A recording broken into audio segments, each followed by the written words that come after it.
وہ شہر محبت جہاں نحمدہ و نصلی علی رسولہ الکریم۔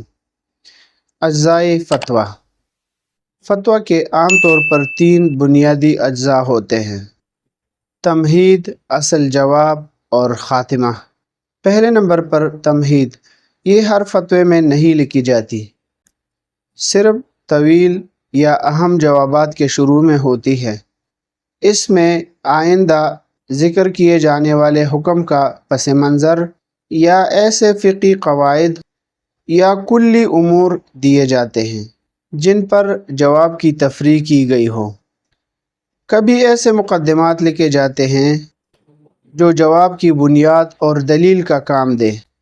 جب حکم میں کسی قسم کی غرابت اور ندرت ہو تو اس سے پہلے ایسی تمہید لکھنی چاہیے جس سے حکم کی وضاحت ہو، جو اس کی تفہیم کے لیے مقدمہ بن سکے۔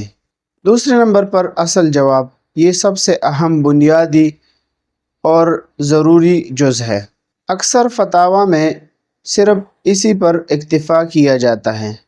یہ 2 چیزوں پر مشتمل ہوتا ہے: حکم اور دلیل۔ کوشش کی جائے کہ یہ جز منطقی اور عقلی انداز میں مرتب ہو، حکم مسئلہ واضح انداز میں تحریر ہو، دلائل اور تفصیل میں منطقی ترتیب اور ربط کا خیال رکھا جائے۔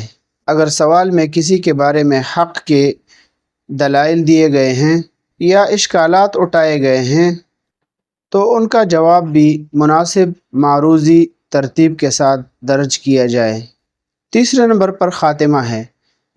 یہ بھی تمہید کی طرح صرف طویل یا مخصوص فتاویٰ میں لکھا جاتا ہے، تمام جوابات میں نہیں۔ عمومی طور پر اس کا مضمون یہ ہوتا ہے کہ عقائد سے متعلق سوال کے آخر میں سب مسلمانوں کے لیے ہدایت کی، بدعات اور رسومات وغیرہ سے متعلق سوال میں یعنی اس کے جواب میں ان سے بچنے کی توفیق ہونے کی اور اختلافی مسائل میں صراط مستقیم پر قائم رہنے کی دعا دی جاتی ہے۔ اختلافی مسئلہ ہو تو فریقین کو حکم شرعی ماننے کی ترغیب دی جاتی ہے، وغیرہ ذالک۔ وما علینا الا البلاغ۔